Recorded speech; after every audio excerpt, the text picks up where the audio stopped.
I'm live. Hey, welcome everybody. I am going to go post our link for tonight's live session on jollyrogerukulele.com. If you are finding... Hi everybody. I'm going to give you a microphone. This probably just totally destroyed your speakers at home. I am going to go post our link at jollyrogerukulele.com, and you are going to go get the resources there. And if you already have the resources, you're going to fast forward at least 10 minutes. Now, let's call it 7 minutes before we begin class. I'm going to post this on our website real quick here. Today is July 13th, Summer Institute. Pink, Control V, Shift, Highlight, Link, Enter, Edit, Settings, open a new window, Update, Update, and we patiently wait for the everything to do its thing, and then I click on View Page, and hopefully the link comes up, which it does, and then I click on the link to make sure it goes to the right spot and does what I think it's supposed to do. And there I am being an idiot, and that's always exciting. And all right, now we wait 5 minutes for everybody to come pouring in. If somebody will let me know if the sound is good, I am going to adjust my playing height to here. Which means I will adjust this down to here. Magically, the microphone disappears just like we'd want. And shoot.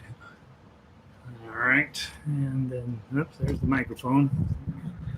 I've got just that there. Hi, y'all. Hey, Mike. Hey, Renee. Sounding okay? I hope. I don't know. It's hard to tell sometimes. When I'm doing this from the house, it's always a bit more challenging. Hello, Chris. Sound is great. Okay, I've got the air conditioner running, so you may be hearing some of that. And then the last thing I got to do is make sure I have everything downloaded for tonight. I think I do, but who knows? Lesson plan reminder. I need to do my little thingamabopper, this guy. Doodle, bomb. This pile right here. Can't help falling in love. Come Josephine in my flying machine. Man on the flying trapeze. Hallelujah. All right. Oh, I need to download that thing that we did today. I think I'll just make a printout of it. I think I will just print out our notation guide. Download. Open.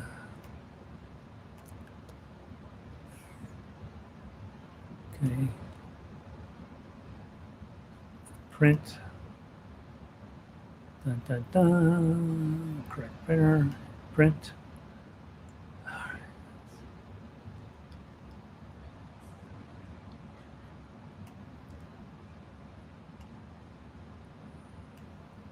Let's see, who else snuck in here? Michael's in, or Michael's already, I said. Hey, Lanny, twice in one day, man. You're getting back at it for real. Let's see, who else? Carol is in.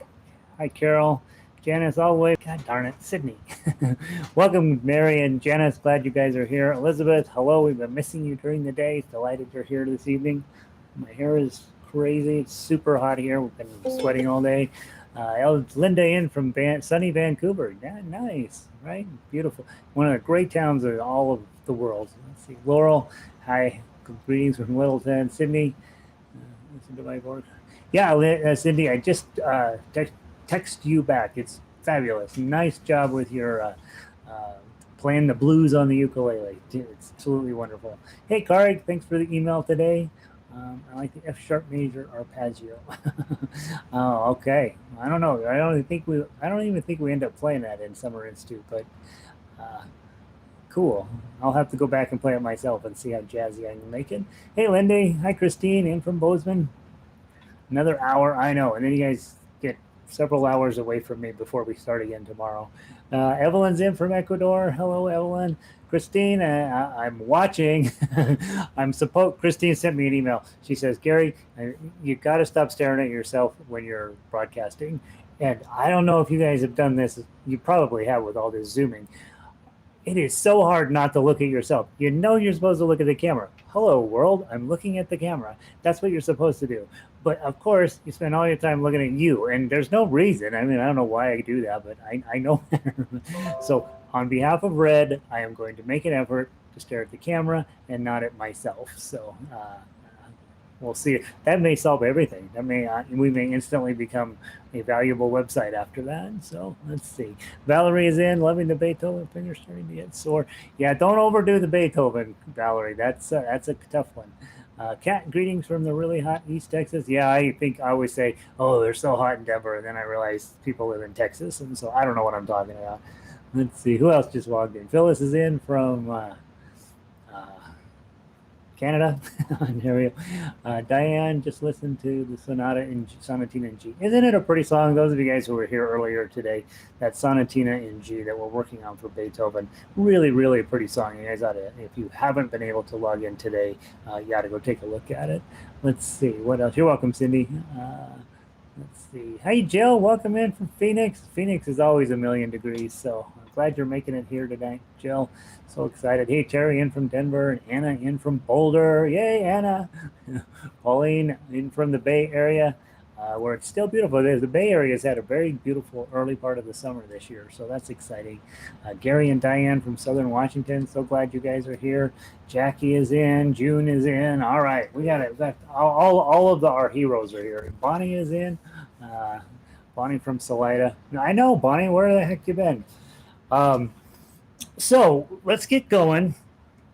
That's not true. I got to grab one sheet of paper.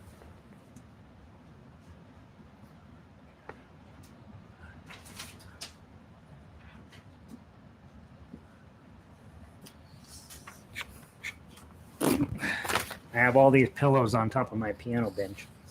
And if you don't do it exactly right, they end up going everywhere. Make sure that you have the this page printed out tonight. This is, for those of you who've had some music background, this is all a little bit standard issue music theory.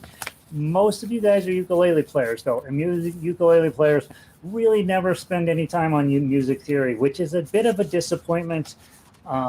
Well, I mean, it's super exciting that you don't have to have music theory, but you ought to want it, right? And so it's one of those things where I really do feel like we want to get you playing better as a ukulele player, but more important than that, I want to get you to be a very knowledgeable musician where when you meet with when you go around and somebody's like, blah, blah, blah, blah, blah, guitar modes or minor keys or whatever the heck they're talking about, that you have to have some basis for knowing what the heck they're talking about. And so often ukulele players, we just don't, because we never talk about it. We're so busy just chasing down our next song that the Beatles wrote to sing, and we just don't ever spend enough time on music theory. So tonight we're going to dig into at least the surface of some of this stuff. Some of it we've already done, right? And so starting to understand the circle of fifths, starting to understand what a note is, what a key is, and how those chords are formed out of those keys. A lot of that stuff we've been working on, maybe not fully gelled in your head yet, but at least you've got the first swipe or two at it, and where eventually all this stuff starts to become part of what you do. Whether you end up composing or not is irrelevant. What really matters is that you could. And that when you grab a piece of sheet music, it's no longer just a sea of notes and sea of things. Everything works together, and it'll make some sense. We took a Beethoven piece earlier today, and it turns out it's a 3-chord song. It's one of the most beautiful things you could ever imagine, but there's just 3 chords in it. And Beethoven that didn't bother him a bit. He knew pretty much what he was doing from the day he was born, and he was like, hey, I'm just going to write this song, and it's going to be beautiful, and it's only 3 chords, whatever. It sounds good. We're going to make that happen. let's start tonight with the arpeggios, as we should do all of the time. Let me say hi to a few other people, and then we're going to get started. So, hi, Deb, Linda, Patty, Cindy. Cindy's saying hi to June, and Manette is in. Uh-oh, loading issue. All right, Manette made it in. Good, very exciting. All right, so what I want to do today is go to, let me get my lesson plan up here. We're going to do the D major arpeggio, which is one we talked about last week. So if you'll pull that one up first, we want to make sure that that's going well for us. I played that earlier today with Cheryl, and it's a lovely piece. It's actually got plenty of stuff in there to keep you busy, and hopefully you're finding this week that, you know, some of that stuff's pretty hard, and then some of it's, you know, piece of cake for you. And so we're going to talk about, you know, different ways and different things we can do to make it easier on you. All right, so let me get back to where I'm supposed to be here. All right, key of D major arpeggio. Let's grab that. Let's see who just walked in. Vicky is here. Kaylin is in here. Hey, Kaylin, what's up? I don't expect to see you here. All right, man. Let's get your D chord on. And guys, remember, it's this D chord. Okay, that's where you got to start with. And the pacing is supposed to be 140. I think most of you guys have figured out I almost never play anything at full speed until I'm ready to somebody's ready to write me a check for it at a music hall somewhere or a wedding or something. Everything else, I like things to be slow and beautiful, and I want as much beauty out of the ukulele as possible. And so let's see how we can do on this one. Key of D major, jumping flea arpeggio. I'll count us in. It's in 3. I'll count in 3, and then we're going to go 1, 2, 3.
Take a minute to go back to the very top. 1, 2, 3.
How did it go? My hand is feeling tight. It's feeling like, oh, that's a lot of work. Hopefully what you're finding with that one is that your bar chords are starting to come together. Still hitting a few dead notes probably. You've got lots of different shapes going on here. You got your F shape, you got your C shape. We have a lot of open shapes on here. So in other words, you're hanging out in B minor in a bar shape and then switching over to F sharp minor, followed by E minor, followed by A in those open positions. So we're moving this around in lots of really creative ways. 100% of this in this piece are standard things that are going to come up in your life. There's nothing on here that's super weird and crazy that you will never do. So all of that stuff on your left hand, even though it hurts and even though you're going to hit a lot of, kind of clunker dead sounds, at least you are starting to know exactly how to tackle a piece like this. This is high level stuff, guys. The other thing that I was talking earlier today, when you go from this G chord to this A chord, or as I blew or the first time around from this A chord to this G chord, you want to not pick everything up and replace it. You just want to slide, right? You're in G chord, slide up 2, and you're in A chord. So try not to lift everybody off, move up, and then replace everybody. Lots and lots of challenging sort of motions in there. And then in addition to that, sometimes you're strumming down, sometimes you're plucking individual notes, sometimes you're plucking all of these strings, and then of course our new skill this week is taking your index finger and running it straight down. So all of those things, you got a ton of stuff going on in your left hand, a ton of stuff going on in your right hand. Probably if you don't have a strap on your ukulele yet, you're probably playing heck to hold on to that ukulele. I know I don't play with the strap because I'm an idiot, and I'm here fighting the ukulele the whole time trying not to have it leak from my hands. So when you get to music that's sort of this high level stuff, you want to make sure that you've got your whole entire toolkit ready and available, and anything that's going to make things easier, like something simple as a strap, get one on, drill a little hole, put the button on, get it around your neck, and you're going to make your life a little easier. Because frankly, your hand is probably hurting a tiny bit at this moment. If it's not, you're way stronger than I am, or way more flexible. You've probably been doing mountain climbing or something. So, all right. So let's take a look at the comments, make sure I'm not missing anything. Let's see. The D major is hard for me. Patty says, yeah, it should be hard for you. This is hard for me. It's like I say, there's nothing that you don't need to know in this song. Every single one of these things is coming up in your life. The big challenge is we've thrown them all into one big blender here, and so yeah, it's kind of a tough piece. If you're fighting it, you should be fighting it. And I got it pretty close. Had a few clunker notes in there, and I absolutely blew one set of chords. But outside of that, it is playable, and so it's something that.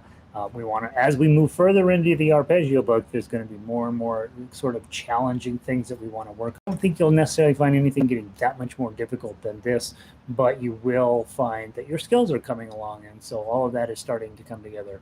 Looks like I'm having a little bit of instability in my connection, and so you guys may or may not be getting me here for a second. It's telling me my connection is unstable, and so we'll see if I'm actually coming back to you at any point. And so give it a few seconds and see if it clears up. The little note went away that my connection is unstable, has gone away.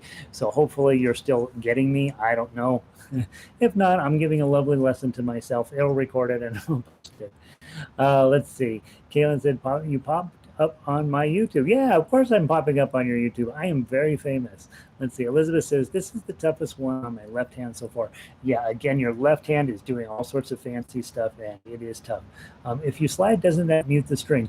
So Anna is asking, when I go from this chord and I up to here, does it mute the strings? If you're doing it correctly, it doesn't. It bends the strings. You get a slide sound. You go from glum wump, and it'll sound cool. So let me show you what it should sound like. Okay, so you listen to that little slidey sound. Dum, dum. Okay, that's what you're working for, is trying to not mute them, but to get the slide in there. If you end up muting it in the process, what are you going to do? That's just part of, you have to do it. But you're going to end up muting it if you take them off, move them up, and put them back down. It's going to be muted anyway. Mute them and just take that slide up there, and boom, you'll get that little whoop slide sound in there, and it'll sound cool if you do it correctly. If you don't do it correctly, it just mutes the strings. Let's see. Leslie says I'm back, and Lindy says just a second here and there. So again, it's telling me my connection is unstable. Again, I got really good internet here, so it's definitely going to be on YouTube's end, just probably traffic on their end. And so we'll just do what we can. I'm going to keep going as if nothing is happening. And what we found over the last few months is when I get a little choppy, it usually works itself out. And what the heck, you're probably better off having me choppy anyway. All right, so now let's look at for next week. I want you to abandon the D one, and I want you to go into Arpeggiator in E flat. Okay, so that is, let me see if I can find a page number for you. Should be right there. Looks like it's on page 22. As you know, every other page is page 2. I'm going to fix that in the next edition. We're going to be looking at E flat. And what's going to happen in E flat, the big challenge, or the big thing that you should be seeing right off the bat, is it says quarter note, rest, quarter note, rest, quarter note, rest, quarter note, rest. That is a very different sound than half note, half note, half note, half note. And I'll give you a little demonstration of what I think about how I would attack that. When you are on the E flat, which is this chord right here, and I'm going to pull myself back up because I like to look at myself according to Red. So I've got my E flat here.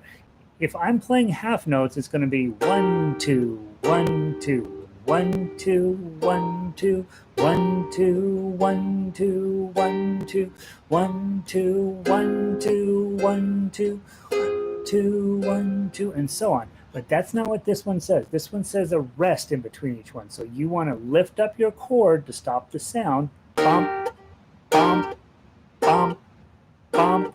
Okay, see what I'm doing? 1 rest, 1 rest, 1 rest, 1 rest, 1 rest, 1 rest, 1 rest, 1 rest, 1 rest, 1 rest, 1 rest, 1 rest, 1 rest, 1 rest, 1 rest, 1 rest, 1 rest, 1 rest, 1 rest, 1 rest. Now you're on to quarter notes, and it will go on for a while. I will mention a couple of things about the chords in this one. These chords are very standard chords that show up in other keys. We don't, as ukulele players, almost never play in the key of E flat, which is not a key that you're likely to spend a lot of time in playing just these chords. It's kind of sad because they're beautiful chords. Like, as you play through this song, you're going to see, you're like, I like these tones. I really think they sound nice on ukulele. But what I really want you to pay focused in on is taking care of the rests in here, because when we put all of these chords together, we are going to end up playing in a key that we're never going to play probably ever in again, but we're going to get a chance to meet all of these super new or super cool chords. You don't play a lot with E flat. Sometimes it shows up as a decorative note in some of the other keys. You play with G minor once in a while around Christmas time. F minor shows up occasionally. And I think actually Kat brought up last week, she says, you got Tilly Tilly Boom on a C, key of C blank. Why is it not on something else? And I actually think Tilly Tilly Boom probably should be on an F minor blank now that I look at it. But it plays either way, it's fine. But what we want to be thinking about here is, hey, these are chords that we usually see as decorative in other keys. Now we got them all together in one place. Let's get them to work together. Just pay attention to those rests. When there's a rest, it's not, ukulele, we tend to just let it go for 2 beats, but we don't want that here. We want to beat, rest, beat, rest, beat, rest. Okay, last thing to notice, you got to repeat at 21. That repeat at 21 is going to go all the way back to the top. Then when you come back around, you're going to play 22 through 31, play that section twice, and then you're going to finish up. So you've got section 1 twice, section 2 twice, and then section 3 twice. I don't think you're going to find this one nearly as challenging as the key of D. So, so if you were frustrated by this week's one, you move it to the side, okay, and move on. The nice thing I know, I've had any number of these guys over here in your chat room, probably a dozen of these guys have worked their way all the way through the arpeggio book at one point or another in their careers. And what I find and what they find, and I think every last one of them would tell you, they can't play for a lick the first time they're going through these things. They're super, super challenging. And then the second time they go through it, they can play them really well. And the third time they go through them, they can play them at a level of subtlety and beauty that's like, wow, you really are making some progress. So it's one of these things where when you first encounter the D major arpeggio, you can't play it. Come around next time around, 6 months or a year from now, you're going to be able to play it no problem. You come at it 6 months after that, and you're going to play it beautifully. Like, you're going to be proud of what you created. And so that's what we're working on here, is not getting good at it right now, just getting the experience in and then sliding it off to the side. E flat major is going to be a lot easier for you to play, I think, I hope. Let's see. Anything else? Windy, lightning. You can stop the note by putting your left hand down too. So Elizabeth means right hand. If you're doing this and lifting it up, bum, bum, bum, bum. You can also take this, your palm, right? Or roll it to the side. Right, so you could stop it with your right hand as well as your left hand. That's one of the reasons why I like bar chords a lot, is if I'm playing a bar chord and I lift it up, everything stops. And open chords, you don't necessarily have that control over. So, so you can also use your right hand to stop the things. I don't think that's the tool you want us to get. You could try it, see what happens. I think the idea is not so much which tool you're using, but that you're for sure respecting those rests that are sitting in there. What's up with measure 21? Follow the tab. Or standard notation, or do I have an old copy? So measure 21, 21. Oh yeah, the tab is definitely wrong. I would follow the tab because it'll sound cooler. Yeah, sorry, measure 21 in E flat. There is a typo there for sure, and that's I'm aware of two typos in the book. One's in the key of A, and one is right here. So I think you do want to follow the tab, not the standard notation. It'll just sound cooler. Let's see. Yeah, it's a misprint. Okay, Anna, not all of my strings stop at M1 when I lift my hand. My G string is still rings. Yeah, exactly. That's the problem, right? You lift up and it's going to, on this string, because you're not holding it down, keeps ringing, right? So ideally, if you would, I don't want you to do this, but if you're playing this E flat, you got a lot more control. That's why bar chords are awesome. Okay, but on the open chords, just lift it up. Just show your examiner that you're respecting the rests, and if that one note keeps ringing out, what are you going to do? Okay, so the only other way to actually stop it completely is to lay your hand down on the left, or your right hand down on the top of the ukulele strings. Might be worth it practicing trying that as a skill. Okay, don't want to spend too long on that one, but that's the idea, is respect the rests. And we're going to talk more about rests tonight. I'm excited about my little paper that I posted today. And so just know we've got good, exciting things happening. All right, next thing we want to talk about is, so we played D major. You're going to play E flat this week. So take D major, crumple it up, throw it away, and curse when you do that. And then let's go move on to the Ensemble Certification. Here's an opportunity for you to get over being shy. Okay, here's what on the Ensemble Certification piece of paper says, and I don't know if I have mine sitting readily available because I was messing with it today. I don't have it, but it's here. Here we go. There it is. This piece of paper right here. This is the paper I'm going to talk about for just a second. Red tells me to stop looking at the computer, and now I don't know if I'm putting it up right. Okay, so this. All right, this week's discussion item is on timbre. Timbre means how good you sound. Okay, there's one idea of timbre. Piano, if you play the same exact song, if you play it on ukulele and piano and tuba, it's going to be the exact same song, but it's going to sound different just because you're using different instruments. The other way to think about timbre is When you first start playing, you suck. And when you play a little while, you suck less. And after you've been playing for a really long time, you only suck once in a while, right? So your tone gets better, your skills get better, you get better and better and better.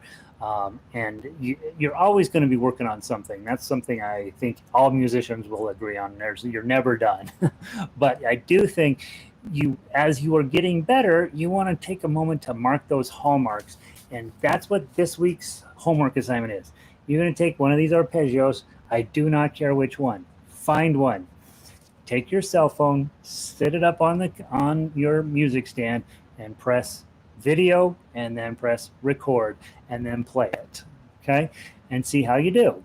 Do that a couple of times this week, and then send me your best effort. Okay? Doesn't need to be good. Doesn't need to be perfect. Send me your best effort. I don't really care. I don't care if it's great.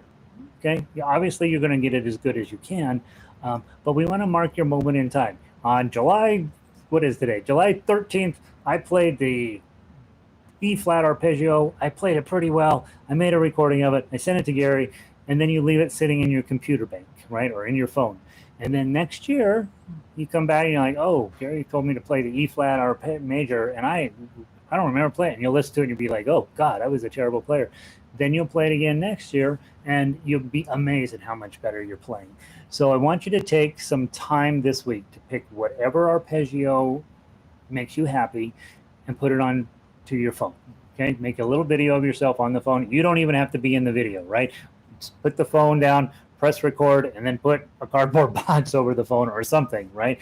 Or just use a sound file. There's a couple of sound recording apps you can download into your phone. But the idea would be we're going to mark a moment in time. And I want you to pick the most complicated arpeggio that you think you can play at your skill level. For lots of you, for a good majority of you, the key of C arpeggio is plenty. Okay, but if when you text me and you don't tell me your name, but I know who it is based on the kind of question you're asking, you should be working on some of these higher level arpeggios, right? So go through, find one that you like the sound of, go through the challenges you a tiny bit, and mark your moment in time by doing a video recording of yourself. You will be amazed at what's good and what's tough about it. And so that's what I want you to do for this week for your arpeggio or for your ensemble certification, is just go ahead and be a little brave. It'll just be between you and me, right? You don't need to share this recording with anybody else, but I do want you to take a moment just to put yourself on tape and see, mark your moment in time. Cindy earlier this week, or maybe it was last week, I don't remember, sent me a song she had written, basically a blues song, and it sounded very bluesy. It was very nice. And so she's going to be able to have that recording. You stick it in a folder somewhere on your computer, and a couple of years from now you find it and you're like, oh, I was doing okay back in 2020, or whatever year it is anymore. Okay.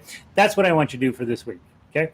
Let's see. Next question. Next thing is, for those of you who are like, oh God, I don't think I can do this, let's go back to key of C arpeggio. And for those of you who are brand new and who are taking this and have not gone through the entire intro to ukulele program, this would be your next step anyway. Last week we've been talking about My Spaghetti Monster and Three Blind Mice, Brahms Lullaby, these things to get you practicing, looking at tablature and knowing what stuff means there, getting your right hand where you know a thumb versus a pluck, and where you know how to create a chord shape over here and then include the melody in that. So let's go back to key of C major. This will maybe for many of you maybe your homework assignment for the week. What we're going to be looking at is, all right, we know the chords. Now what we need to do is just get this darn thing onto a video recording or sound recording in your phone. And of course, if you don't have that, your laptop will record you. There's somebody in your apartment building or your neighborhood or your farm who has a cell phone that will record you. So don't tell me I don't have one of those phones. I can't do this job. Yeah, you can. Just be a little resourceful. All right. Remember, with the key of C major, the entire first page, let's play the key of C major arpeggiator. The first page, every single thing is thumb, index, and middle. These are the only three fingers you're going to use on the entire first page. Okay. The chords are C chord. Dun, dun, dun, dun. Okay. G chord. Make sure your index finger is on top, middle finger bottom. Okay.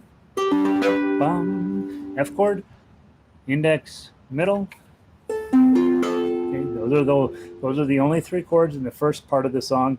You're going to run into a G7, which is index, middle, ring, G7. Okay, and then you're going to run into an A minor right there, middle finger up onto the top string. And that's it. That's all of the chords in the whole song.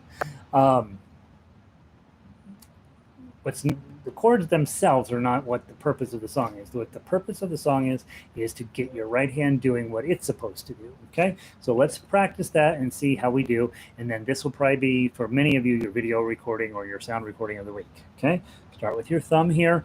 Really what you're going to be watching is my right hand. I'm going to grab the full chord on every single measure. It's going to be the exact chord that it shows up there. I'm not going to do anything fancy with my left hand. I'm going to be doing everything fancy with my right hand. Okay, so play with me nice and slow. 1 and 2 and 3 and 4 and.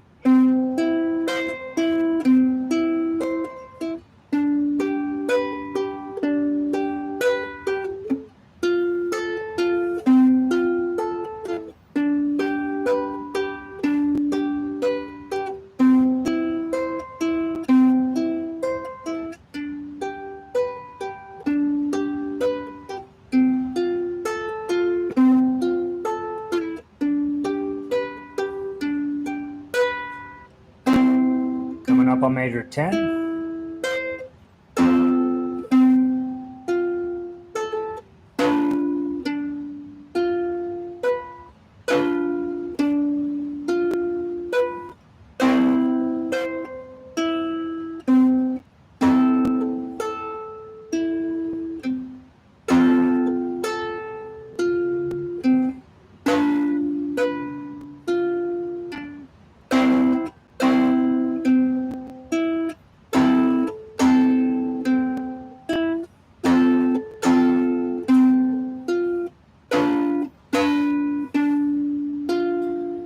Bottom of the page, you're to go back up and play that page all over again, right? And so you're like, oh man, I don't want to do that.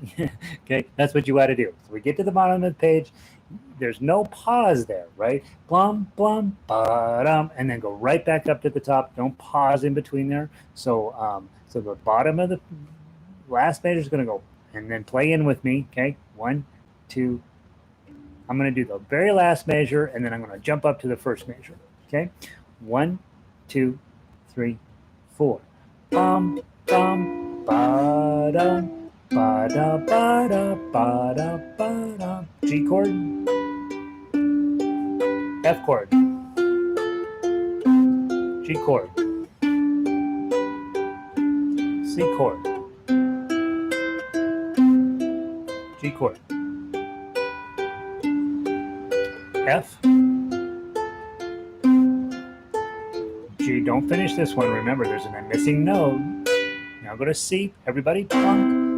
Thumb, index, middle, F chord, thumb, index, middle, G7, thumb, index, middle,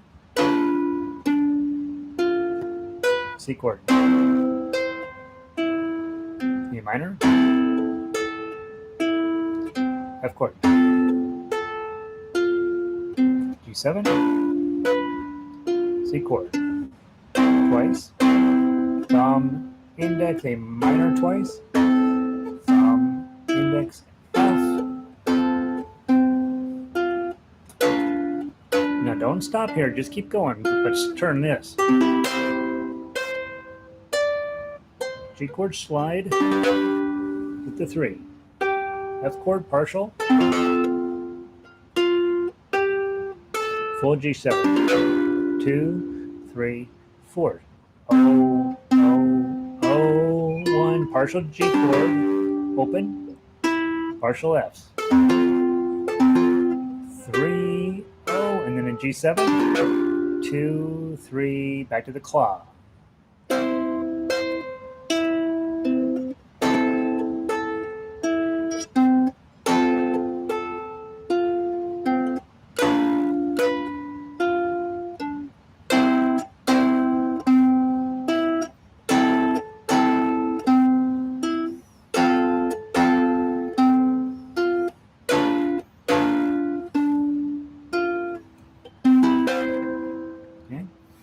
That's what we're trying to get to. At least if you're brand new and you're like, I'm afraid of recording myself, record this one. Okay, do the best you can.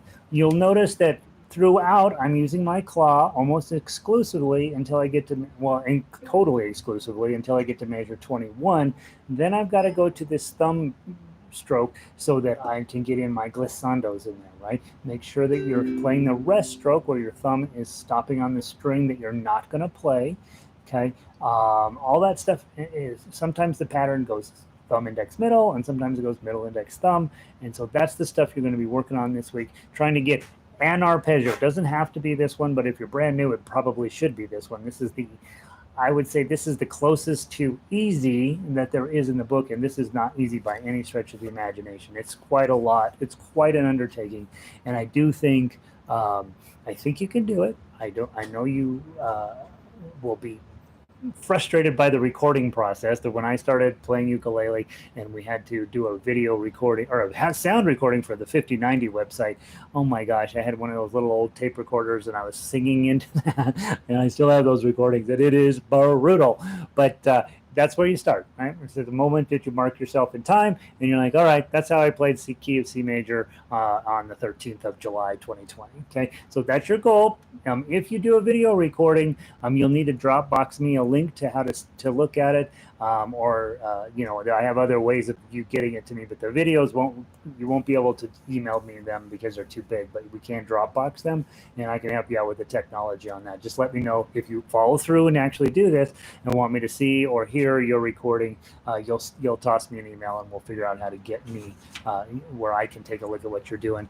The other reason to do a video tape is I can see if you're doing something insane, right? There's lots and lots and lots of students when they start this do something crazy, and it gives me a chance to say, you know, what are you doing, right? All right, so we played the key of C arpeggiator only to give you guys, not you guys, an opportunity to start thinking about whether that went well. If that went well, maybe that's not a hard enough arpeggio for you.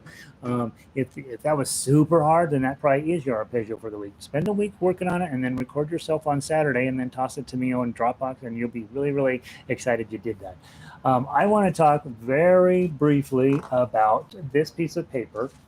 I've already lost it. I got eaten up by the program. Here it is. Today's activity. Bum, ba-bum, ba-bum, bum, bum, bum, bum, bum. Just pull that up. We're just going to chat about it real quick. I want to make sure that everything on here means something to you. Okay. So when we look at all of the sheet music I give you, there are dots on there, right? The standard elementary school music, and they were actually let you be there for a little while, and they taught you how to play well from standard notation. You know, that's a pretty sweet system. On the other hand, it is entirely possible that you have never seen that stuff, and you're like, why does he even put this on here when I have tablature? Well, so the idea here is this line up here is standard notation. It is designed, it is on your paperwork all the time that I create so that you know how long notes are that you're going to need to hold. Underneath that is tablature, and that tells you where to put your fingers, okay? Both of these systems have strengths and weaknesses, and I'll talk about why one is better than the other. There's no question in my mind for playing ukulele, tablature is far and away a better system than standard notation. And that would be true on guitar, banjo, all of the fretted instruments. Yeah, when you go to college, they make you learn this line, and it's fine, but it is not better. It is just the accepted practice to teach you this line. It is not something I think you should avoid. It's not something that I think you're wasting your time learning, but you don't need to learn this. That's what comes up often. Do I have to learn this? No, you don't have to learn it. Should you learn this? Yeah, probably. This system, the tablature system, is how we generally teach fretted instrument play. Okay, so let's talk about the things that I think are important for you to know as a ukulele player on the standard notation. The first line has the values of the notes and the values of the rest. So the first note, it's a big circle. Looks like that, we call it a whole note. I gave you the name, whole note, and it's worth 4 beats. Okay, now we have a few PhDs in music that come and join us. Okay, they will very quickly point out whole note doesn't necessarily always mean 4 beats. Okay, and I'm aware of this. There's always lots of exceptions to this stuff. Don't get yourself backed into a corner. For now, as a ukulele player, a whole note is worth 4 beats. That will almost always be true. There will probably never be a point when you are legitimately playing a piece of music when a whole note doesn't equal 4 beats. Okay. Sorry, where's the standard notation in counting? Go to the Global Ukulele Institute page on Jolly Roger. Go all the way down to July 13th, and it's called standard notation on the ukulele. So 6 bullet points down there. You should. Yeah, that's where it's sitting. So a whole note, let's agree, it's worth 4 beats, and we'll move on. Okay. If a whole note is worth 4 beats, then a half note, which is the next thing, it's got the circle with the little stick on it, that's worth half a beat. No, sticks are called stems. Okay, and all note whole note. Okay, so one with a hole in the middle, that's a half note. It's worth 2 beats. Okay, quarter note, that's where we make our bread and butter as ukulele players. The quarter note is equal to 1 beat, and you will play lots and lots of quarter notes in your life. All musicians do. Quarter notes are what we live for. It's worth 1. Next to that is an eighth note. It has a little flag. They call those flags. If it has 1 flag on it, it's an eighth note, and it's worth half of a beat. And we're going to do a couple of little examples on the next page of how you tell whole beats, half beats, and all that stuff. And then the next note, one over that, has 2 flags on it. It's called a 16th note. Here's what you should know about 16th notes. You're very, very, very rarely going to play a 16th note in ukulele. It's just not, the tempo has to be slow for you to make that work. And even in guitar, when they have 16th notes, it's usually on a very slow song. So it's not a notation you'll see come up very often. In fact, in the orchestra here, I make people prove that they need to have a 16th note before I let them actually put in an arrangement and we give it to the orchestra. And 99% of the time, they think they need a 16th note. You don't need a 16th note. It's not going to be playable anyway. I just want you to know what it looks like. There are 32nd notes, and there are also 64th notes.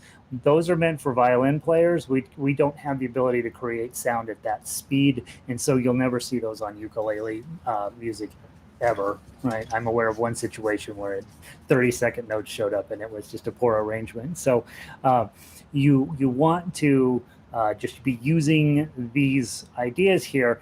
Those notes mean something. That tells you how long to hold the note. So if it says, hey, you got to hold a 3 on the first string, you go clink, but you don't know how long you should let that clink last. Okay, and that's why you get standard notation from me. On tablature, it doesn't tell you how long to hold that note. Standard notation is very good at that. That tells you exactly how long you're supposed to hold that in relation to everything else. Also notice measure 2, for every note, there's also a rest. It also has a buddy. So a whole note rest is worth 4 beats. You notice it hangs below the line. I used to always say, well, it's fat, it's really heavy, it's big, it hangs down below the line, right? It's tired, it's just doing, can't keep above the line, it just falls over, right? It's a big, heavy note, so it's underneath the line. Next to that's a half note sitting on top of the line. It looks almost the same, it's just above the line. Quarter note's that little wiggly. Don't confuse a quarter note rest for a glissando. I've had that happen occasionally. Somebody thinks it's a glissando. It's just a rest. Eighth note rest, you'll see lots of those in my music where you usually end up using eighth note rest because this song just needs a little break, right? And so there's that. And there is a 16th note rest. Again, in all these years, I don't think I've ever typed in a 16th note rest on a ukulele arrangement. So not really necessary. Couple questions over here. What does the 31 16ths mean at the start? So 31 16ths at the start, there are 31 16th notes in measures 1 and 2. That's not a time signature you're going to see. The only reason I used that time signature was to make so that I would have it come out exactly right. So there are actually 31 16th notes. If you sat down and figured it out, counted out, a whole note has 4 beats, which is 8 half beats, which is 16 16th notes, right? And so there's 16 of the beats in that half note. So 31 16ths is just so that it would come out evenly at the end of measure. Okay, so don't overthink that one. That one's just for me. Other question, Deborah, why do some stems go up and some go down? Great question. Some stems that go up, it's because the note is further down on the clef. So if it's down below the middle, the stem will go up, and if the note is above, then the stem will go down. So it's just a graphic thing that doesn't actually mean anything. Is there a calculus involved here? Yeah. Everything approaches zero. That's one thing we know for sure. Everything approaches zero. All right. Calculus jokes. That's where we're at. All right. So measure 3 is not unimportant. Measure 3 says when you tie notes together, sometimes you're going to use a dot. So for measure 3, I got a half note with a dot after it. Now the dotting increases the percentage, increases the note's length by 50%. So you have 2 beats on a half note. A dot after it means now it's going to be worth 3 beats. Okay, so it increased it by 50%. A lot of times you'll see just a half note with a dot after it, but depending on where it shows up in the measure, sometimes you'll see it tied. And so that's what the next thing is. You got a half note tied to a quarter note. That's also worth 3 beats. Now, importantly, for those of us that are tab players, you don't play both notes. You see a tie, you just play one note that lasts for 3 beats. Okay, so the 0 tied to another 0 means it's just one long 0. That's an important thing to know when you're getting started in notation. So measure 4 is it's the same concept, just a different type of note. So in that case, I took a quarter note and put a dot after it. Now that note that was originally worth 1 beat is now worth 1.5 beats, okay, by putting the dot after it. And you'll see on the tablature, the little 0 has a dot after it.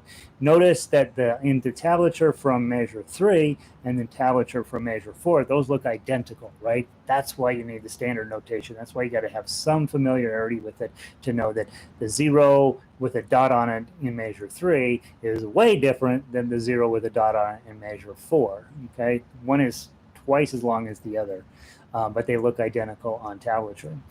And the same thing here, in measure 4, I've got a quarter note tied to an 1/8 note. It's a 1 beat tied to a half a beat. So now that's 1.5 beats. And you only play 1 0. Clink, 1.5 beats, and then you can move on. Okay, so be aware.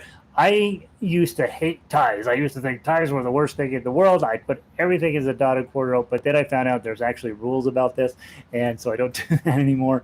But you will see ties a lot in music, and just know it's just one long note. That's what it's telling you. You just have to read to see how long that note is going to last. Okay.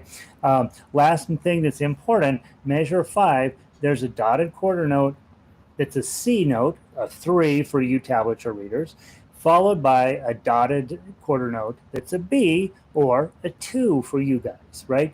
And so that's not a tie. That means you have to play both of those notes. It's called a slur. If you're singing, it's ah, right? Probably not those notes, but the idea is ah. That's how you're going to sing a slur. In this case, you're going to go 3, 2. If you can slide it, that's awesome. A lot of times a slur will actually go from one string to another, and that defeats the purpose of the slur. You should just, you're not really going to slur it because you can't slur from one string to another. But the concept is similar on piano. You can't slur on piano, period. But you can make the first note and the second note seem like they really go together by, playing the notes properly with a lot of love on them and a little bit of pedal. Ah, plink, plink. Right, and so that's what we're working on with slurs. Just make sure when you see a slur, it sometimes looks like a tie, but they're very, very different. On a tie, you only play one note. On a slur, you play both of the notes. Okay, all right. So in my mind, as a ukulele player, you can stop. You don't need to know anything else on these pages. But I know that some of you think, well, I should know a little bit more. The important thing is the standard notation tells you how long to hold the notes on the tablature. The tablature tells you every single thing else you need to know as a ukulele player. But if you want to go on and you want to get a little better, you want to get a little bit smarter, I gave you some of the standard entry level things that we talk about when we're learning standard notation. For example, measure 6, every good boy does fine. Some of you will remember that from elementary school. Some of you were in elementary school a little bit further back than some of us others. And some of you just got out of elementary school. Kaylin. And on the clef up there, the first line is E, the second line is G, the third line is B, the fourth line is D, and the fifth line is F. So every good boy does fine. E, G, B, D, F. Okay, that will never change as long as you're alive, so it's probably worth taking time to memorize that. And on a ukulele, it's 0, 3, 2, 5, 8. That's the numbers that are equal to every good boy does fine. It's 0, 3, 2, 5, 8. Those are not notes that mean anything. They don't even go together very well in a key necessarily. And so, but those are what they are. And so again, if you want to know how to start reading ukulele tablature, just do that. If you want to learn how to do standard notation, do that. And know that they are related, but they're not necessarily best friends. Okay. Next one, measure 7, is the notes on the spaces. So the first space is F, the second space is A, the third space is C, and the top space is E. So it spells face, okay? And on a ukulele, you would play that as 1, 0, 3, 7, okay? And those are, again, the exact same thing, top and bottom. It's just one, the tablature represents it one way, and the treble clef represents it another way. All ukuleles music is written on a treble clef. There are lots and lots of other clefs. The three most popular are bass clef and alto clef, but there are other clefs out there as well. And so just know all of your music will always be written on the treble clef. The good news for you is that the piano music is also really your friend. On piano, generally, we don't go below middle C with our right hand, and your ukulele does not go below middle C. So you're basically always playing stuff on the right hand of a piano. So that's somewhat helpful when you're approaching standard notation. You will know that you tune your ukulele to George Clooney eats apples, or if you're old school, my dog has fleas. And so what I did was I took the tablature and I wrote 0, 0, 0, 0, and then I drug it up onto the standard notation clef, and you will see a G. If you slide over to the other place on measure 6, that same note shows up and it's good, right? That's the G. The C is your middle C. So if it's below the clef and there's one line on it, that's C, and then above that is D and E, F, C, G, and so on. And so that's the ledger line is what they call that. Below the clef is Clooney, C, and then I knew that was going to come. But Patty, I'm going to fight you. E is on, again, the first line is E, and that's eats, and that's what your second string open plays, and then A is what your first string open plays. Okay, so that's what the notes are. And of course, your ukulele has a few more notes than this, but not that many. There you go. If you have a low G, Patty's bringing up, there are a few notes below middle C on a low G ukulele, and those come in handy. If everybody ended up with a low G ukulele, it would be a lot easier for me to do arrangements, but it takes all of the ukulele-ness out of it. All of the ukdom goes magically away when you have a low G ukulele, and it becomes a little miniature guitar, and people fight me over that. So keep your high G ukuleles. They're good. Next thing is on measure 9. I gave you that C scale. I think we should play it real quick, so make sure that you can do that. We talked about this earlier this year, just the C scale from the top. Let's go for measure 9. I'm going to count to 4, and then we'll go 1, 2, 3, 4. 0, 2, 0, 1, 3, 0, 2, 3, 2, 0, 3, 1, 0, 2, 0, and then I got a half note on the end there. So those are all quarter notes except the last one, which is a half note, so that should be twice as long. Now, we did it by the numbers. Let's go by the names of the notes, which is on the standard notation. So if you didn't have the treble clef, you could still, if you didn't have the tablature, you could still play this if you can read standard notation. From measure 9 again, 1, 2, 3, go. C, D, E, F, G, A, B, C, B, A, G, F, E, D, C. Okay. So both of those, the clef and the tablature are both the same exact thing. the good news about the tablature is it tells you exactly where to put your fingers on which string. The good news about the standard notation is it tells you how long to hold each of those notes. And so they work together as friends. They're not great friends, but they work together pretty well to help you be a more efficient musician. Okay. Last thing on the page are your chords, which we had already talked about when we did the keys, notes, keys, and chords earlier in the season. So I don't want to talk too much about this, but notice how pretty and neat the piano one is in measure 10. That's what it looks like on the piano. C, D, E, F, G, A, B, C. And those are the chords. And they look just lovely on a piano. They look very neat and orderly. On ukulele, they're a disaster to play those exact same chords. They're all over the place, right? They're all way down the neck. It's just crazy. So on ukulele, we do some inverting of those chords, and you can then end up with much nicer positional playing down toward the end of the thing, and it's much cleaner and prettier. But notice what a mess the standard notation becomes. So those of you guys that are like, yep, I'm going to play all my ukulele stuff from standard notation, understand that your chords are going to start looking like this mess here in measure 11. And believe me, those are the easy chords. Okay, those are not. That's not going to get easier if you're playing like that. Any guitarist who's gone through traditional training will tell you it's almost nightmarish when you're looking at sheet music and looking at chords and trying to figure out what the heck notes you're supposed to press down, whereas tablature cleans it up real nice and pretty for you. So also notice that those of you who are convinced that standard notation is your bag, the first chord in measure 11, standard notation, and the last chord in measure 11, standard notation, are identical. Those are exactly the same chord. They look exactly the same. But if you'll notice in tablature, I gave you the open version in one and the closed version in another. Those sound very different on a ukulele. And if I give you that chord, which one are you going to play? You know, that's the problem with standard notation, is that it then leaves it to you for some interpretation that you may or may not make a great decision on that. Okay, so that's standard notation on ukulele. What I would tell you is that it's good to know the lengths of the notes, and it's good to know a tiny bit about some of the other fancier things. It doesn't hurt at all to know what the individual names of each individual note are. But if you are in this notion of, hey, I'm 70 years old, I'm not going back to school, I'm doing fine with tablature, do I really need to know standard notation? No. Okay. If you're 13 years old, yeah, probably I do want you to know how to know standard notation, because it's part of being a smarter person. And if you're somewhere between those two ages, you decide, right, whether that's going to be worth your time. It probably is.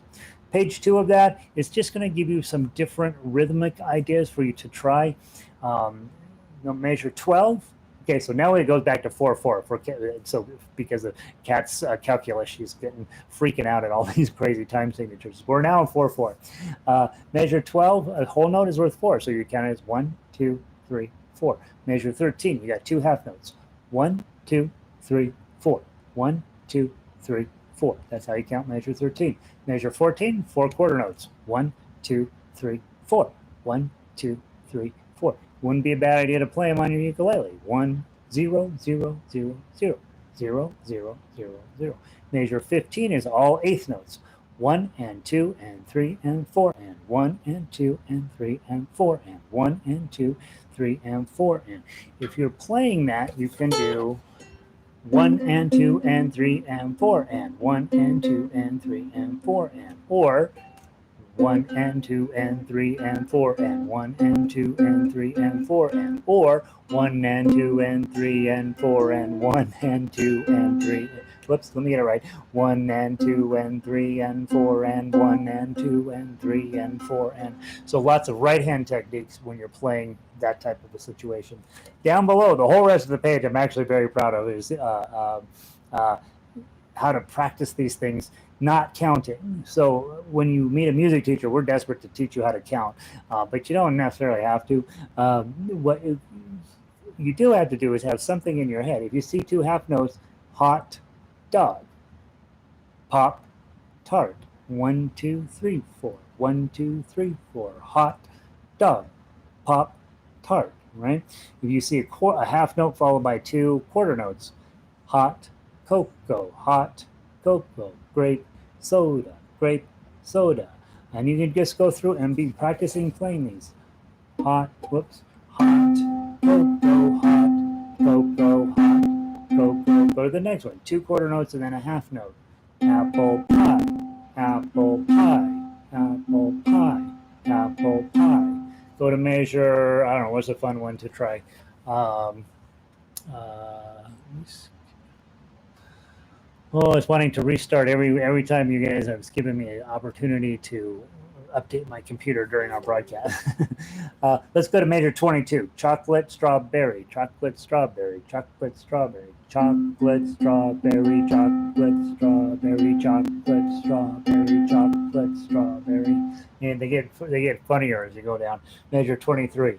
Avocado toast, avocado toast, avocado toast, carrot sticks and dip, carrot sticks and dip. Measure 26 is the opposite of that. Half note followed by some eighth notes. Cheese, ravioli, cheese, ravioli, cheese, ravioli, cheese, ravioli, cheese, ravioli. And so you got some stuff. Just take one measure at a time, play it till you get the rhythm right, and then move on to the next measure, right? And just play the whole page, and it'll give you a chance to mess around with different rhythms and see how individual syllables drop in there. The last two that I'll mention before we end up getting out of here, eighth note triplets, down in measure 30. 1 triplet, 2 triplet, 3 triplet, 4 triplet. 1 monkey, 2 monkey, 3 monkey, 4 monkey. Eighth note triplets are going to come up in your life. And then finally, measure 31 is quarter note triplets, which are 3. And what triplets are, they take 3 beats and squish them into the space that you would normally see 2 beats. Okay, so that's a triplet. And you see that a lot in modern music. It really makes for an urgent and fun situation. So with quarter note triplets, 1 King Kong, 1 King Kong, 3 King Kong, 1 King Kong, 3 King Kong, 1 King Kong, 3 King Kong. So you're fitting 3 quarter notes into the space where 2 is supposed to fit. So they're faster than a quarter note, but not as fast as eighth notes is really what's going on there. Okay, so those would be a fun thing to just mess around and try playing. Okay, final thing tonight. I know we're at 8 o'clock. I'm going to go a couple minutes over. We're going to play. We're going to play our way out of here. Okay, I want you to grab Come Josephine, My Flying Machine. And the reason why I want to do that is because, especially for newer players, this has the exact same chords as your C, key of C arpeggio. And I love this song so much. I absolutely adore it. So it's one of these old Tin Pan Alley songs. And I want to play through it. You're going to play a duet with me. Remember last week we were doing duets? You're going to play with me. I am going to play the tough uke line. You can play either the melody line or just the chords. If you're a singer, right, you want to do that, or even if you're not a singer and you're just getting started, play the chords. I will play the tough uke, and some of you will want to play the melody. You can play the tough uke along with me as well. And let's get Josephine up off the air. Okay. Last important things to talk about in this piece of music. You're going to play down through 32.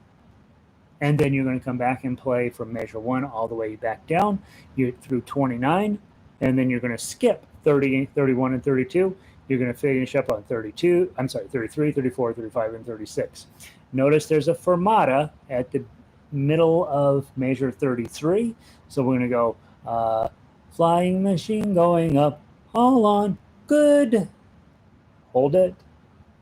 Bye, dun, dun, bum, bum, bum, bum. Okay, so we're going to take that moment of that fermata. It's going to come to this high point. Hold it and dun. Okay. All right. Let's see. All right. Oh, it's my koa. Yeah, this is an old school koa ukulele. All right. So play with me. I don't care what method you're using. If you want to play the chords, if you want to play the melody, if you want to read from the standard notation line, you can do that. Those of you guys who've been doing a lot of tough uke with me, this is not a tough song. Okay, if you've been doing a lot of tough uke with me, it is, all songs are tough in one way or another, but this one is going to be pretty cooperative with you. Notice measure 12, you do have our famous G7 with your pinky on 5. Okay, I know you hate it. All right, nice and slow. There's 3 beats in every measure. I will probably hum along a little bit or sing the song just so you know where we are in case you get lost. Okay, they don't play this on the radio anymore. 1, 2, 3. Come, Josephine,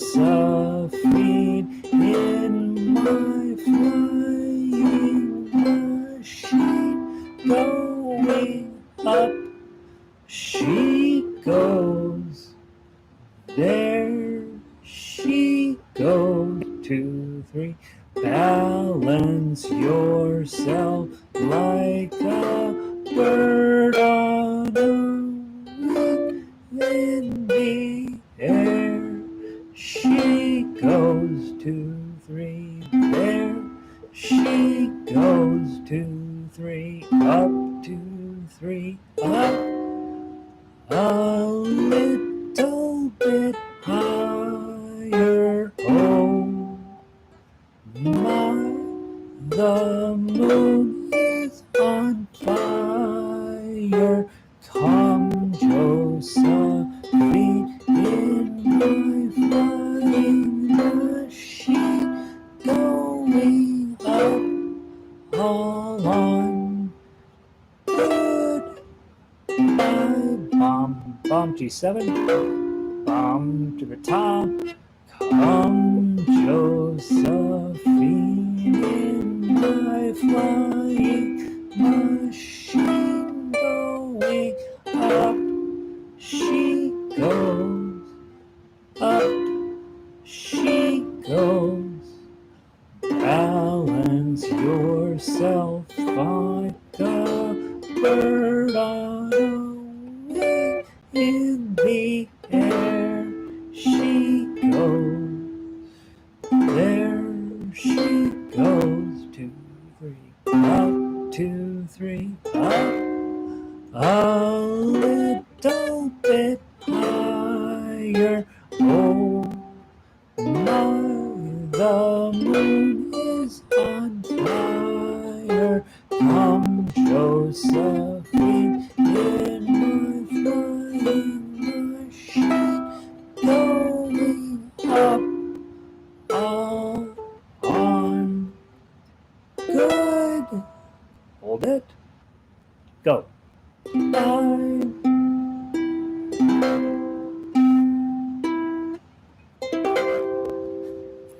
Okay. Super cute little song. Goes right to those key chords and stuff that we've been working on almost all summer. Is, hey, we got G chord, C chord, F7, or F, G or G7 and C chord. We've been using a ton of those, and this is kind of getting toward the end of that series, right? So we're going to be start moving into some other keys, other chords, other ideas as the summer moves along. And I'm not positive which I'm going to throw at you guys next week for our Global Institute, but what I do want you to do is I really want you to spend this week tackling an arpeggio and getting it onto a recording of some sort, and then that may end up just in a file in your computer and with the date on it, right? And then just down the road, that way you're going to see your progress as you're going along. You're working at an incredibly high level. This is really, really challenging stuff, and it's important that you mark your place in time.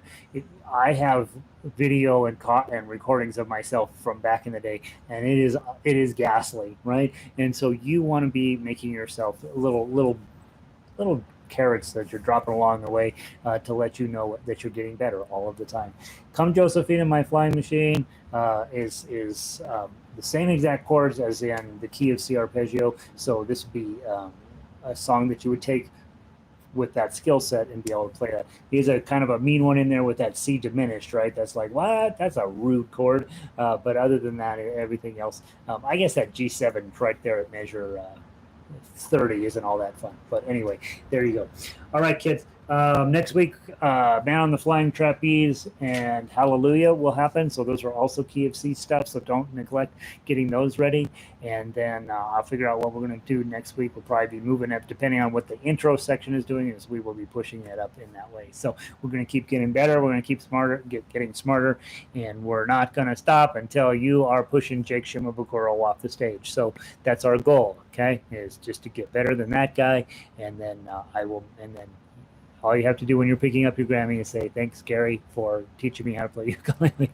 All right. Have a wonderful night, you guys. Some of you I'll see next Monday. Some of you I'll see tomorrow. Some of you I'll never see again because you're like, I'm not listening to that guy. But please keep playing ukulele. It's great. And also, you guys know it's brutal out there. So please take care of yourself and don't go outside, wear a mask, blah, blah, blah. You know what to do. Don't push it. I don't want to see anybody getting sick. Have a great night, you guys. Thanks for being here. Let's see. Elizabeth said, beautiful. Okay. Renee, appreciate the music theory lesson. Now Now I know how to count, right? That's important. Thanks so much, Karen. Have a good evening. Counting is something that's helpful, right? Minette, have a great weekend or a great week, Minette. See you next week. Bonnie, thanks so much for all your effort in helping you. We're going to get so good, Bonnie, you can't even believe it. It's going to be a blast. When writing a triple meter song, would you choose 3/4 over 9/8? I would never choose 9/8. I would never choose 9/8. How about that? Beautiful Dreamers in 9/8. I changed it to 3/8, and it makes so much more sense. I don't think I would ever write a song in 9/8, Elizabeth. That's my preference. It's just too many. It's too many beats. You lose track too easily when you're counting it. Lanny, good to see you, bud. Chris, you're welcome. Jackie, oh, thanks. Good, helpful. Yay, that's exciting. Anna, thanks. These lessons are always put me in a good They put me in a good mood too, right? Then I go in the other room, and then my life returns, and I'm sad. So I clear up until I walk out of this room. I'm happy. Kat, you're awesome. Thanks for coming so much. Leslie, good to see you. Cindy, loved your blues, man. That was nice work. All right, Diane, that should be a review for you totally. And you as well, June. You have a great week, and you knew everything that I said today. Let's see, Phyllis. Now my confusion on standard notation is settled. Is it settled as confusion? Good, Phyllis. Good to hear. I mean, hopefully I cleared something up for you. Another good evening. Have a good evening, Vicky. Another good lesson. Thank you very much. All right. Thanks, Linda. See you tomorrow. Kari, good to see you, bud. Thanks for your message on the Beethoven. The Beethoven is beautiful. Those of you guys who haven't gone to the website and downloaded Beethoven, you got to go take a look. It's crazy. Janice, good to see you, and Mary, glad you're here. Thanks for being here. Jake, I can't keep up with you. Yeah, Joe, this guy Jake. He's sort of famous. He plays a little ukulele. He's all over the world playing with everybody, but no reason why you can't beat him. There was a point when Elvis Presley pushed somebody else off the stage, and I'm counting on you, Jill, to knock Jake off the stage. All right, Deb, have a great night. Carrie was here. Good to see you. Thanks for being here, Carrie. Michael, you're welcome. Burke was here earlier today. I'm delighted you guys keep showing up. Valerie, good stuff. Valerie, go take the night off. You don't need to play anymore. Elizabeth, I'll see you tomorrow, hopefully, or maybe not. I don't know. Love the stuff you're sending me. I can't keep up with all the emails, but absolutely adore what you're doing, Elizabeth. You're going to get to 50 again this year. It's ridiculous. Good for you. And Pauline, good to see you. I'll see you hopefully tomorrow, and I'm going to end the stream. I hope you guys have a wonderful night, and I will see all of you somewhere down the road. Have a great night.